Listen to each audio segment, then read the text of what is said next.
Salutations, chers amis.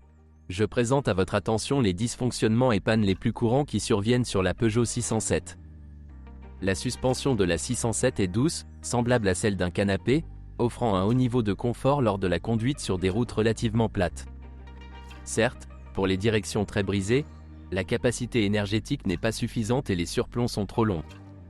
Les principaux inconvénients de la suspension avant sont un faux châssis faible et des supports de jambes de force de très mauvaise qualité avec des roulements qui fuient et rouillent. De plus, le support stabilisateur et la bague arrière du bras de commande avant du 607 sont une seule pièce en aluminium. Les boulons qu'il contient deviennent fortement acides, ce qui entraîne des fissures le long des trous de fixation. Un nouveau jeu de couvercle et de support coûte environ 80 € par côté, et ceux d'occasion sont un peu moins chers.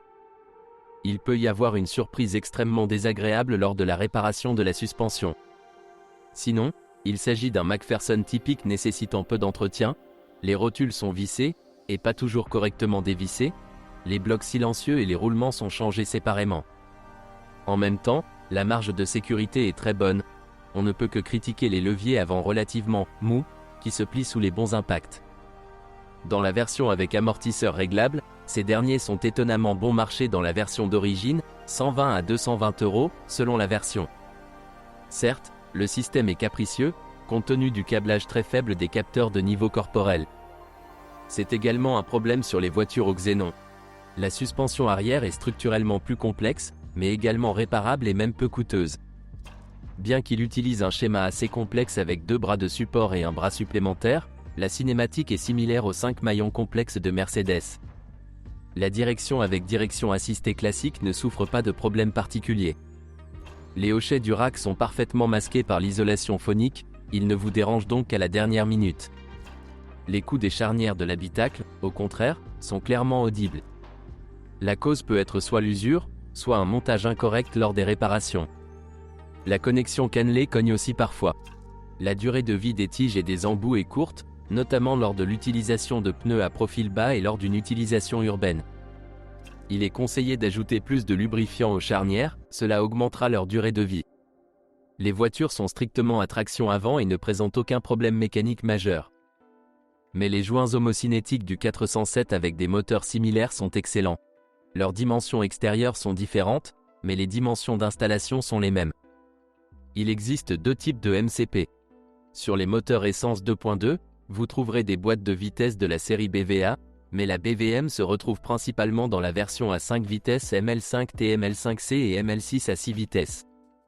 La boîte de vitesse à 5 rapports, située sur la poignée de la plupart des 607, possède une excellente partie mécanique. Les arbres, roulements et synchroniseurs en mode silencieux sont conditionnellement éternels, si vous ne manquez pas le niveau d'huile, ce qui arrive, car la boîte fuit souvent. La durée de vie des roulements de l'arbre d'entrée et des fourchettes de changement de vitesse est de 400 ou plus. La plupart des voitures n'ont pas encore atteint un tel kilométrage. Le principal problème de la boîte à 5 vitesses est lié au fonctionnement du mécanisme de changement de vitesse, ce qui entraîne des difficultés à engager la première, la deuxième et la marche arrière. Les câbles aiment se dégrader lorsqu'ils sont garés pendant une longue période, le culbuteur se détache après 100 000 km. Dans le mécanisme de commutation lui-même, l'arbre et sa bague s'usent. Officiellement, le système est indissociable, mais les artisans découpent l'équilibreur de l'arbre et restaurent l'arbre lui-même. La même opération est nécessaire lors de l'installation de boîtiers provenant d'anciennes versions de machines, où les équilibreurs peuvent avoir une forme différente. La boîte de vitesse à 6 vitesses ML6, qui a été installée sur les versions puissantes de moteurs diesel et de moteurs essence 2.2 après restylage, a une carrosserie plus durable et est également un peu plus récente, donc les pannes sont les mêmes, mais se produisent toujours moins fréquemment. Tous les 607 sont équipés d'un volant bimasse. Et ce n'est pas très fiable. Avec plus de 150 exécutions, les risques de choc et de panne sont déjà assez élevés. Mais ces transmissions manuelles sont anciennes, et elles ont des volants d'inertie et des embrayages réguliers. Par exemple, le kit de réparation Lux 624 211 900 des anciennes Peugeot 405 et 406 s'adapte parfaitement aux moteurs essence et aux moteurs diesel plus jeunes. Dans les voitures avant le restylage, la transmission automatique était une ZF4 HP 2.0 à 4 vitesses. Après le restylage, elle a été remplacée par une Aisin TF80 SC à 6 vitesses. La boîte automatique à 4 vitesses est très solide et fiable, tout en étant relativement moderne. Il est à commande électronique et dispose d'un verrouillage forcé du convertisseur de couple, GDT. Le design est pratiquement indestructible, mais il existe plusieurs talons d'Achille. Tout d'abord, il s'agit d'un convertisseur de couple qui, lorsque ses bagues s'usent en raison d'une surchauffe régulière et de fuite d'huile du joint d'huile, fait vibrer la bague de la pompe à huile et la pompe à huile elle-même. Chez Peugeot, tout est compliqué par un système de refroidissement avec un échangeur thermique qui s'encrasse, se corrode et fuit avec le temps. Avec les moteurs essence, la température de fonctionnement de l'huile est stable au-dessus de 100 degrés, ce qui est très nocif pour les pistons de la boîte et tout son câblage. De plus, avec l'âge, le risque de panne du sélecteur de boîte de vitesse augmente, il perd son étanchéité et les contacts s'oxydent et s'usent, le faisant passer en mode d'urgence. La partie mécanique de la structure est très solide, avec un corps de soupape propre, les embrayages ne présentent quasiment aucune usure quel que soit le kilométrage. Des pannes sous la forme d'une rupture de la jonction de l'arbre d'entrée et du tambour ne sont possibles qu'en cas de suralimentation des moteurs diesel au-dessus de 350 Nm et de sursoufflage de la turbine. Si vous changez l'huile à temps, en évitant la contamination du corps de vanne et l'usure des deux solénoïdes PWM, responsables de la pression de base et du blocage du moteur à turbine à gaz, et s'il y a la moindre vibration, vous vous adressez à un service centre pour réparer le convertisseur de couple, la boîte ne se cassera pas ou ne tombera pas en panne. Sur une Mercedes W638, exactement les mêmes boîtes parcourent facilement 400 000 km sans capital ni plus. L'Aisin à 6 vitesses, en général, est également très fiable, mais encore plus délicate. Et les pannes surviennent plus souvent, et c'est beaucoup plus exigeant lorsqu'il s'agit de vidange. Sur Peugeot, en raison des températures élevées, le principal problème réside dans les fissures du piston du pack C2, ce qui entraîne des chocs lors du passage des vitesses 4, 5, 6. La box n'a pas assez de pression, et pour l'allumer il faut soit overclocker le moteur et engager la vitesse manuellement, soit sentir la box glisser et heurter. Les mécaniciens modernes ne peuvent pas tolérer cela, il vaut mieux se rendre directement au centre de service. Le problème de l'Aisin moderne avec le jeu des axes satellites n'a pas contourné la boîte de vitesse. Avec de rares vidanges d'huile, la présence de chocs dus à des pannes du piston C2 ou à une contamination du corps de soupape, la boîte peut se mettre à bourdonner. TF80 est une version étendue et améliorée et est donc plus fiable. Cependant, les points communs de conception déterminent les mêmes principes de fonctionnement sans problème, garantir la pureté de l'huile et abaisser la température de fonctionnement à 80 à 86 degrés. Sous le capot de la 607 il y a de la beauté. Les capots couvrent tout ce qui est inutile, les moteurs tiennent confortablement, il y a beaucoup d'espace pour l'entretien.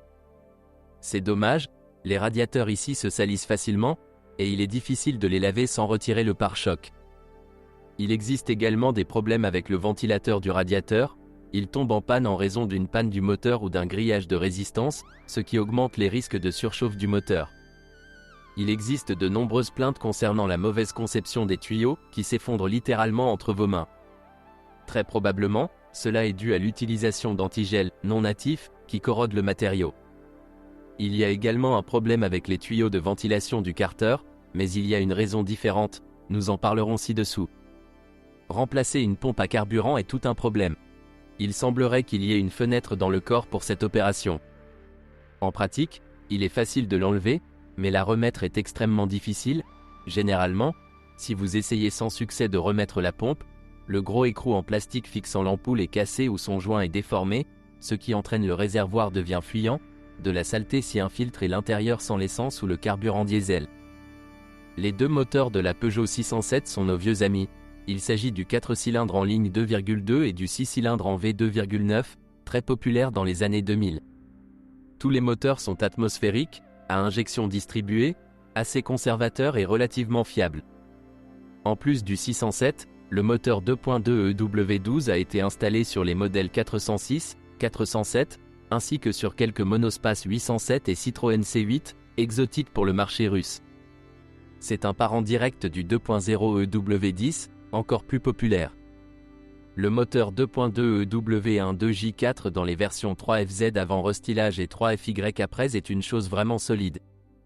Les principaux problèmes de cette gamme de moteurs sont les fuites d'huile et la consommation d'huile progressive, ainsi que le fonctionnement très sévère de l'embrayage du régulateur de phase. Les fuites sont un problème résoluble. Il suffit de ne pas être paresseux, de réviser et de nettoyer périodiquement complètement le système de ventilation du carter, CVG, il se bouche et cesse de fonctionner, et les tubes tombent souvent en lambeaux si le séparateur d'huile est bouché depuis longtemps. Après 200 000 km, cela devrait être fait environ tous les 40 à 50 000 km. Si vous conduisez sur autoroute par temps froid, vous devez soit mettre le carton « grand-père » dans le radiateur, soit isoler le VKG, sinon il gèlera et l'huile risque de s'échapper du moteur. À chaque remplacement de la courroie de distribution, qui ne doit pas être retardée jusqu'à l'usine, de 120 000, mais effectuée tous les 60 à 90 000 km, le moteur doit être correctement refermé, avec le remplacement de tous les joints du couvercle avant, de tous les joints et notamment les bagues et le joint de l'échangeur thermique aux huiles. La minutie garantit presque un moteur sec même avec des kilométrages bien supérieurs à 300 000. Un appétit gras est précisément une conséquence de problèmes de VCG et d'usure des joints de valve. Il coquéfie progressivement le piston, mais il ne coquéfie pas obstinément, bien qu'il n'y en ait que quelques-uns dont les segments soient coincés. C'est un scénario extrêmement désagréable, car s'il y a une usure importante du cylindre, il n'y aura nulle part où affûter. Il n'y a pas de taille de réparation, vous devrez les aligner. Mais un jeu de pistons d'origine ne coûte que 200 €, il n'y en a donc tout simplement pas de non-originaux. Si les fortes vibrations pendant l'échauffement sont gênantes, alors ce n'est pas un bug, mais une caractéristique, les supports et la vitesse de rotation du vilebrequin au ralenti dans ce mode ne sont tout simplement pas très bien sélectionnés. Le bruit d'un moteur diesel est généralement la conséquence de problèmes avec le régulateur de phase. Sur les voitures plus anciennes, la soupape de commande fonctionne mal et le régulateur de phase lui-même commence à cogner lorsque la pression d'huile est élevée. Un moteur neuf coûte entre 320 et 350 €, ce qui est comparable au prix d'un moteur contractuel. La solution est donc de le réviser, d'acheter un moteur entier, en réserve, ou de modifier un moteur existant. Cette dernière consiste principalement à augmenter la rigidité du ressort plongeur, qui est également chargé du centrage des éléments régulateurs de phase. L'installation d'un ressort plus rigide résout le problème. La rigidité est choisie de manière empirique, et l'une des recommandations est de couper le ressort de la crémaillère de direction Peugeot 405 à 25 mm. Un tel ressort est 2 fois plus rigide que l'original. Une telle modification devrait modifier considérablement les caractéristiques de performance de l'accouplement, mais dans la pratique, cela est à peine perceptible. Dans les premiers moteurs, l'échangeur de chaleur Modline était doté d'un joint torique très coûteux. Il est moins cher de remplacer l'échangeur de chaleur par Valeo, dont l'anneau coûte 1 centime. Tremper la bague dans de l'acétone ou du dimexide est également utile, mais pendant quelques années. Les compensateurs hydrauliques d'un kilométrage supérieur à 200 sont souvent obstrués et nécessitent un rinçage ou un remplacement. Et les puits hydrauliques de la culasse sont souvent usés. Un collecteur d'échappement en acier soudé, faible et de forme très prétentieuse, et un collecteur d'admission fragile nécessitent une bonne culture de service. La graduation aime aussi sonner, qui est traitée en soudant la croix. Un autre problème très courant est l'usure des engrenages des gaz. Les amortisseurs d'occasion sont peu coûteux, mais il est plus sûr de changer les engrenages eux-mêmes. Ils sont disponibles à la vente. Le tube d'admission d'huile en plastique se fissure parfois. Il est fortement recommandé de le remplacer par un tube en métal à l'ancienne. Le système d'air secondaire, le catalyseur et l'EGR sont capricieux et ne sont pas conçus de la meilleure des manières, mais le système de gestion moteur rattrape leur arrêt d'un coup à l'aide de plusieurs algorithmes. Et s'il n'y a pas de capacité de firmware, les propriétaires sont obligés d'installer des leurres, par exemple en éteignant les capteurs d'oxygène pendant l'échauffement, en installant les leurres du deuxième lambda. Les injecteurs sont sensibles à la qualité du carburant et sont potentiellement menacés en raison de l'absence de filtre standard et de la possible fuite mentionnée ci-dessus de l'ampoule de la pompe à carburant, mais il ne s'agit que d'un problème mineur. Si quelque chose arrive, les injecteurs Bosch du ZMZ 406 s'emboîtent. Le gros V6 de 2,9 litres, que les Français arrondissent à 3,0, est le S9. On le retrouve non seulement chez Peugeot Citroën, mais aussi sous le capot de certains modèles Renault. Il a été développé conjointement et se retrouve sur les 406, 407, Citroën C5, Renault Laguna et plus encore. Sur la 607, avant le restylage, elle porte l'indice ES9J4S, et après, ES9IA. Le moteur dispose d'une bonne ressource, d'une sonorité intéressante et d'une traction au moins suffisante. Le seul inconvénient évident du consommateur est la gourmandise.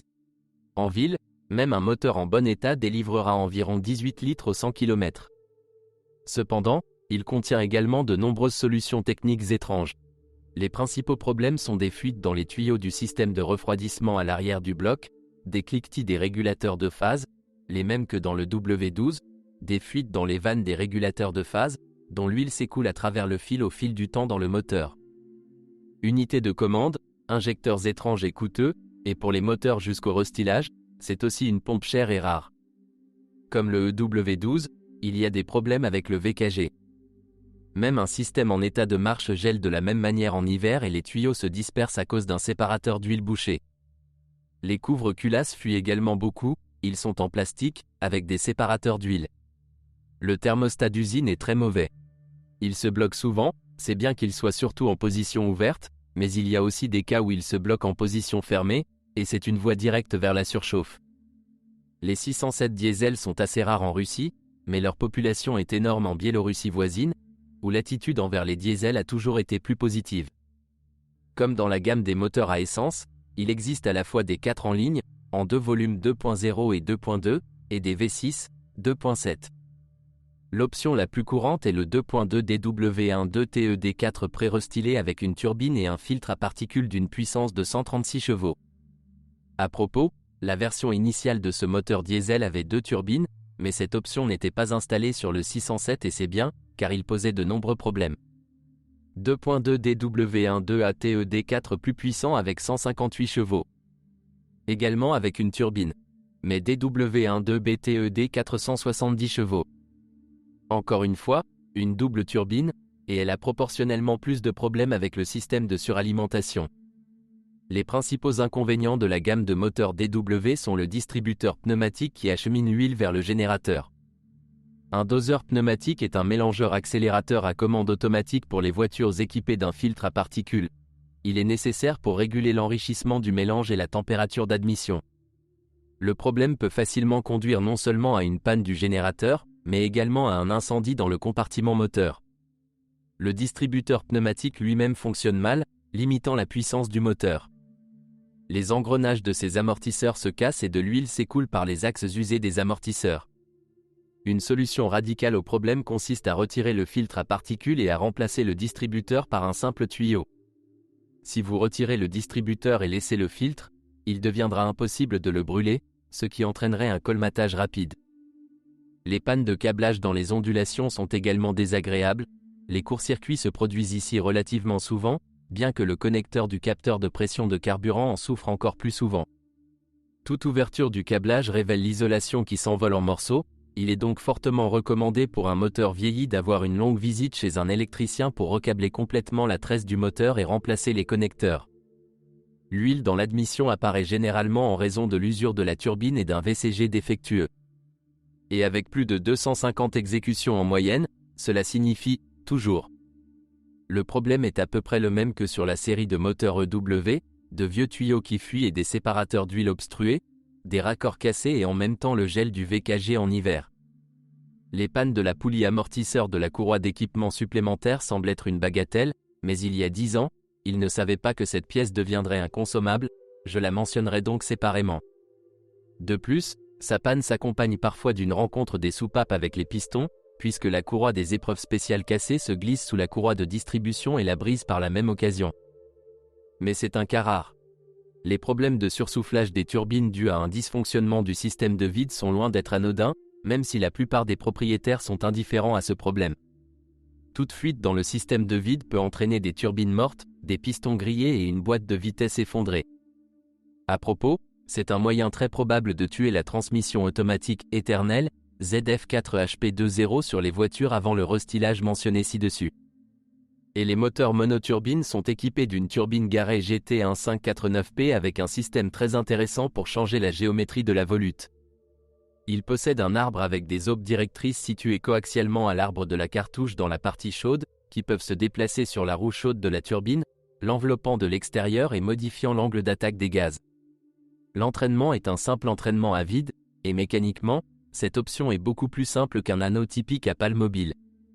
Il est dommage que le variateur soit faible et se bloque assez souvent, provoquant un sous- ou un sursoufflage. Parfois, l'entraînement à vide est remplacé par un entraînement plus grand, ce qui offre une meilleure précision. Mais d'autres problèmes surviennent précisément en raison de violations du vide dans le système. C'est bien que la cartouche turbine elle-même soit l'une des moins chères disponibles, pour une copie chinoise, elle demande moins de 50 €. Les moteurs diesel à double turbine ont une turbine DSGT-12-14Z, il existe déjà 2 cartouches, les deux sont également relativement bon marché, mais la conception elle-même est monstrueuse et le prix de 1 500 € ne semble pas trop élevé. Il existe cependant des offres à 2 500 et même 3 000 €. Le système à géométrie variable est ici déjà de type classique, avec un angle de pale variable et un entraînement par dépression. Certes, la nécessité d'un système aussi complexe est incompréhensible, car lors du réglage, toute cette splendeur est remplacée par une turbine plus grande et 5 fois moins chère, par exemple la GTB 2056, et les caractéristiques de couple du moteur ne se détériorent pas du tout, mais plus de 250 chevaux sont retirés de ce moteur diesel. Rappelons également les volets d'admission du système Swirl, qui vivent leur propre vie en cas de coupure d'entraînement. Et parfois même leurs restes finissent dans les cylindres avec des conséquences compréhensibles sous la forme de panne de culbuteur et de soupape. En général, un propriétaire compétent de 2.2 les fait retirer, heureusement il n'affecte pas le travail. Eh bien, des problèmes typiques de diesel tels que des fuites d'air, une fuite d'USR avec un échangeur de chaleur, des bougies de préchauffage qui collent, des pompes d'injection de carburant usées et des injecteurs sales sont également typiques du DW12. Les moteurs avant restylage ont également un problème avec la ressource de la chaîne interarbre dans l'entraînement de distribution. Vous avez tout bien lu, un moteur avec une courroie de distribution, les arbres à cam sont reliés entre eux par une chaîne courte. Bien sûr, il est peu probable que vous trouviez maintenant une voiture avec un kilométrage d'environ 120 000 et une courroie de distribution d'origine, mais dans les pièces de rechange, vous pouvez trouver des chaînes d'origine des premières éditions et des arbres à cam, et le prix sera le même que celui d'un nouvel original. Vérifiez les codes des pièces, la chaîne doit avoir le code 0816 F8, et s'il y a un chiffre 6 à la fin, ne le prenez pas, c'est une version ancienne ou fausse, visuellement elle est plus étroite de quelques millimètres. Les codes d'usine pour les arbres à cam n'ont pas été modifiés, mais les anciens arbres sont clairement plus souples. Ils sont plus susceptibles de soulever les cames et surtout les tourillons. Et les étoiles dessus s'usèrent rapidement. PSA n'a pas non plus les meilleurs filtres à carburant. L'installation de filtres chauffants et de nouveaux tuyaux offrant une meilleure étanchéité est largement pratiquée, mais il s'agit encore d'un sujet trop restreint. Dans l'ensemble, il s'agit d'un bon moteur diesel, juste exigeant en termes de qualité de carburant et de service. Dans des conditions favorables, il peut parcourir 500, 600 voire 1 million de kilomètres sans grosse réparation. Heureusement, tout va bien au niveau du groupe piston. Mais si vous négligez les réparations préventives, il y a de fortes chances de ruiner le moteur à 250 000 ou plus tôt. Le 6 cylindres diesel 2.7 DT17 TED4, également connu sous le nom d'UHZ selon la classification européenne, est nettement plus problématique. Sa version 204 chevaux plaît, avec exactement les mêmes problèmes que les options de moteur plus puissantes des Jaguar XF et XJ et des autres voitures sur lesquelles il a été installé. Une faible pression d'huile avec l'âge entraîne une usure précoce des chemises de vilebrequin, une usure des lits d'arbres à cam et une surchauffe des arbres à cam eux-mêmes, et tout cela se termine généralement par un vilebrequin cassé, voire par un point d'amitié. Les pompes à huile renforcées et les huiles visqueuses un 0W50 ou un 0W60 peuvent réduire la gravité du problème, mais pour l'éviter définitivement, vous devez surveiller la pression d'huile, à la fois dans le canal menant au vilebrequin et dans la culasse. La liste complète des mesures comprend l'installation obligatoire d'une pompe à huile améliorée, le remplacement des roulements à des kilométrages supérieurs à 100 000 en utilisant des huiles à faible viscosité et une pompe à huile d'origine, l'installation d'au moins un manomètre d'huile et une sélection minutieuse des deux. Filtre à huile et huile. Et pas d'huile à faible viscosité et d'intervalle de remplacement de plus de 15 000 km. Même avec une pompe à huile et des chemises neuves, après de longs voyages avec des huiles 5W40, la pression peut chuter presque jusqu'à un niveau critique. Ce sont toutes les informations sur les problèmes de la Peugeot 607. Si vous en savez plus ou n'êtes pas d'accord avec ce que vous avez entendu, je vous attends dans les commentaires.